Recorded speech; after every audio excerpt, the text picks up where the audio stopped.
Hey everyone, welcome to Sauce's Best Catering. I am Chef Charlene Sauce, or to those of you familiar with me, Charlene the Shield. Please remember to like and subscribe to my YouTube channel, and soon on my blog we'll be offering a paid recipe section and also a teaching class via video that you can sign up for. But in the meantime, be sure to like and subscribe today to Sauce's Best Catering, and on YouTube you'll find me as Charlene Sauce.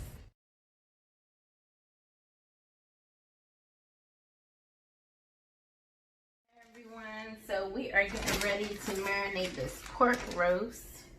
I am going to be making a pasta with this, and I'm going to also be making a sauce. But for now, what we want to do is thaw out some, but not completely, which is fine because we're going to thaw it the rest of the way using the marinade to thaw it. Okay? So the first thing we're going to put in some apple cider vinegar. I swear by it when I'm cooking with pork. Has to happen. If y'all don't understand it, too bad. It has to happen. And it tastes really good. We're also going to put in a little of the sriracha ketchup to give a little spicy, a little sweet.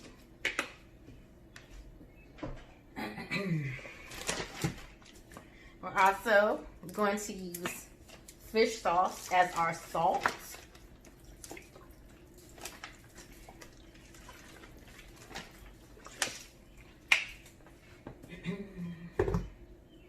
We're going to use some smoked paprika because it's just so delicious. Anytime you're cooking pork, I don't know why you wouldn't be using it. We're also going to use a little of the garlic powder.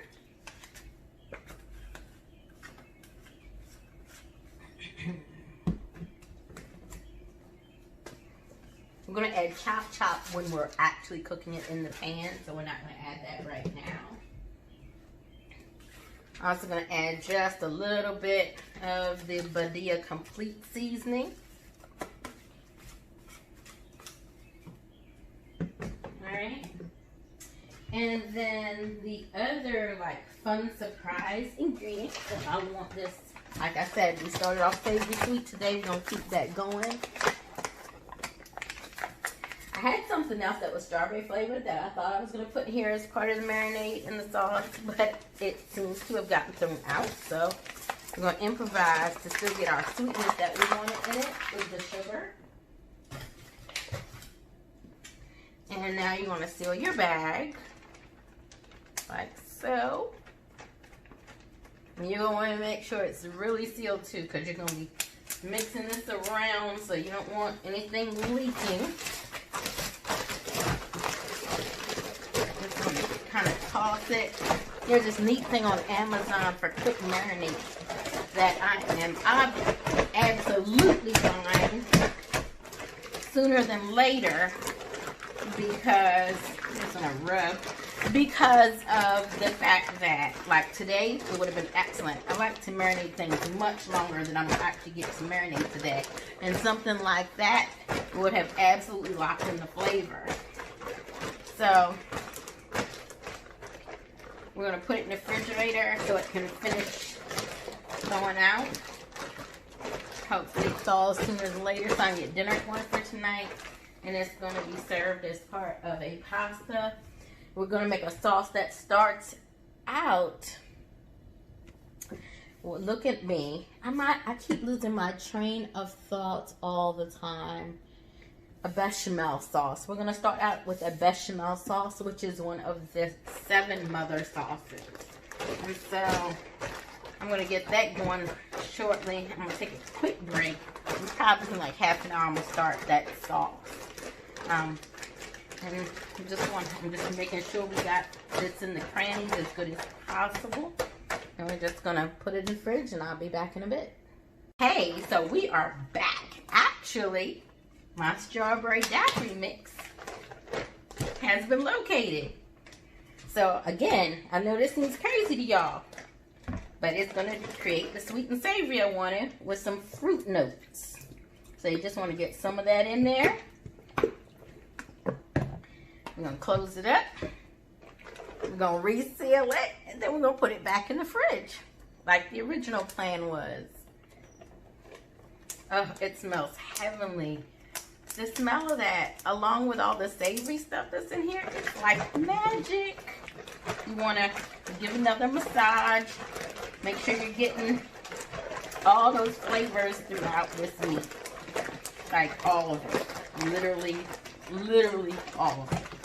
Alright? So I'll be back in a bit. Okay guys, so I thought that was raw and it wasn't. So this started out as an original bechamel sauce, which is one of the 7 mother sauces. It's a white sauce.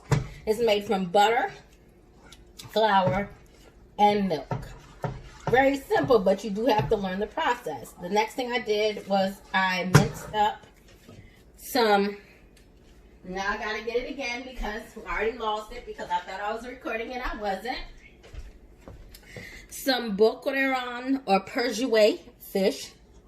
A little salty fish, but not as salty as a sardine or anchovy, but just a little itty bitty fish. With very soft bones, so it's not a problem if you just mix the whole thing up and put it in your fish.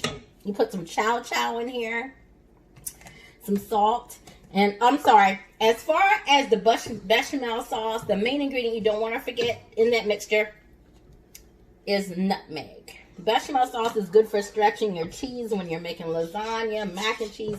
It's basically a roux. And you brown your bechamel sauce when you're making, say, gumbo or something like that, New Orleans style. Okay?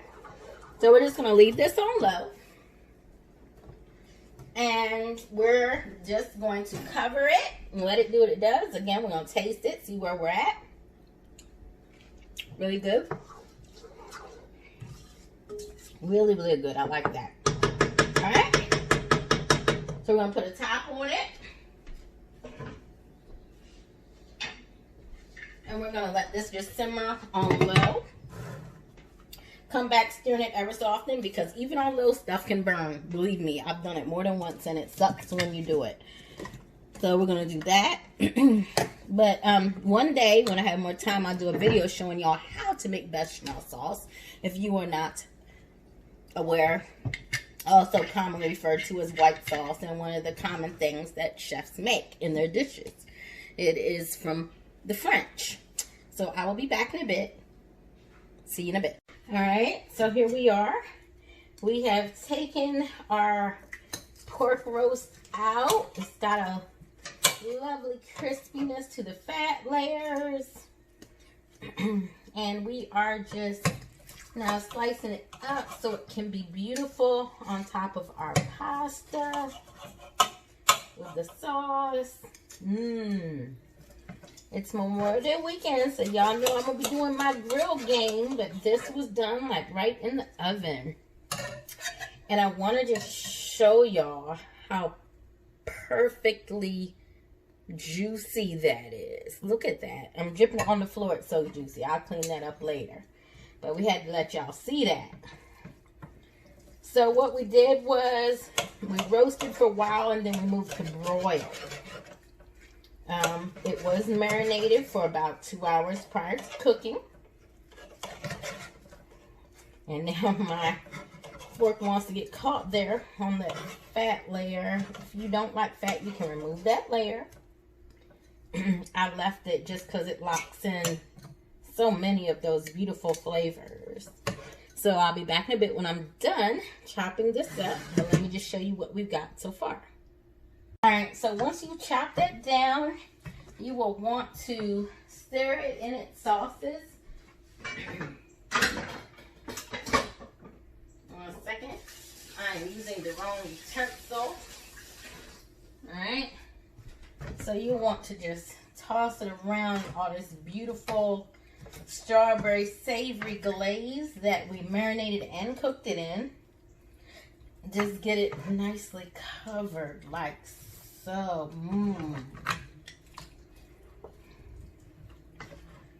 You know, just get some nice drops of that on there. We're going to get a spoon for plating it, of course. And I will be right back in a second. You can see what we've done so far. We formed a nice pasta tunnel, not the most perfect one, and we've got it over top of a strawberry glaze and some parsley. The next thing we're going to do is grab some of that sauce we made earlier.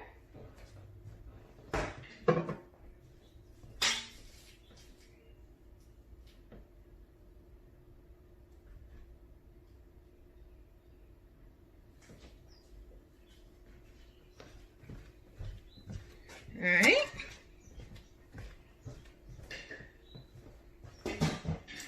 So we have grabbed some of our fish sauce. If your tunnel starts to fall, just reposition it. We're going to move that over a bit. Because now what we're about to do is place some pieces of this beautiful, beautiful, beautiful pork. We're going to take the fat off.